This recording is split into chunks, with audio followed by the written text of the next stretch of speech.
Pirated SPG. Striktong patnubay at gabay ng magulang ang kailangan. Maaaring may masiselang tema, lengguwahe, karahasan, sexual, horror o droga na hindi angkop sa mga bata.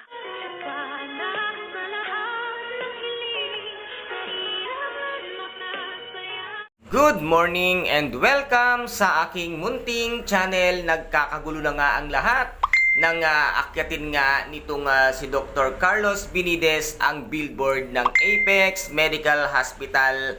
At dito nga ay halos hindi na magkaugaga ang mga tao dahil pinapababa nga nila itong si Doc Carlos. Ngunit ayaw nga niyang bumaba at nasabi nga dito ni Doc Luke na hahanapin niya itong ang si Miss Lynette Santos na siya lamang ang makapagbaba dito kay Doc Carlos. At nang makita nga ni Doc Carlos itong si Miss Lynette Santos ay agad-agad niya nga itong nakilala. Ito palang ata ang isang baliw na nakakakilala ng isang tao na kanyang minamahal. At dito nga ay nasabi ni Miss Lynette Santos na siya ay bumaba na.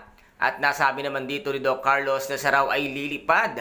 Ganito na pala ngayon lumipad si Doc Carlos at isa na pala siya ngayong Darna. At nang sabihin nga dito ni Josa na sabihin kay Doc Carlos na magsasama sila, bumaba lamang siya. At ito nga ang isa sa naisip nilang dahilan para ito nga ay bumaba na nga ng billboard. Ngunit nang ito ay bumaba na nga ay bigla itong nahulog at wala nga itong katsinetsinelas. At nang biglang mahulog nga itong si Dr. Carlos Benitez ay bigla na ngang nagkatsinelas. Ang galing-galing talaga ng ating direktor dito nga sa abot kamay na pangarap. Bumaba ng walang tsinelas, bagsak sa lapag ay mayroon ng tsinelas. At ngayon nga ay nasa critical na kondisyon itong ngang si Dr.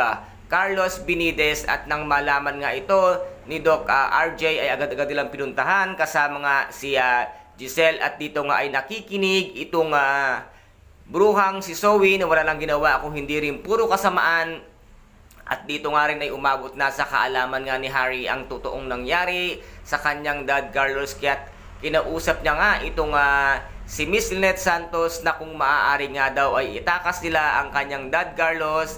At pag magaling na nga ito ay siya mismo ang magsusuko sa mga pulis. Ngunit hindi naman pinayagan ni Miss Lynette Santos kung ano man ang pakiusap nga dito ni Harry sa kanya na tulungang itakas. At nasabi nga dito ni Miss Lynette Santos na parating na raw ang mga pulis para nga imbestigahan itong si Dr. Carlos Benitez. At ayan na nga, dumating na kasama si Dr. Annalyn Santos at Doc RJ.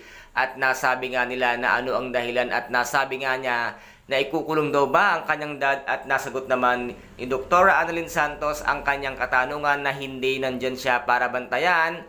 At nang hindi na nga ito makatakas pa dahil nga meron itong isang malaking kasalanan sa batas tulad nga ng pagpapahirap at pananakit niya kay Miss Lynette Santos at pagpatay niya nga kay Miss Irene Benitez na siya nga tunay na pinakasalan nga nitong si Dr. Carlos Benitez. And guys, ito po ang ating pakaaabangan dito nga sa abot kamay na pangarap na kung saan ay napaka-intense at kapanapanabik ang bawat eksena. At kung nagustuhan po ninyo ang aking videos for today, paki-subscribe na lamang po ng aking channel, paki-like and share para maging update kayo sa lahat ng gagawin kong videos. Maraming salamat po. Ingat, God bless and bye-bye!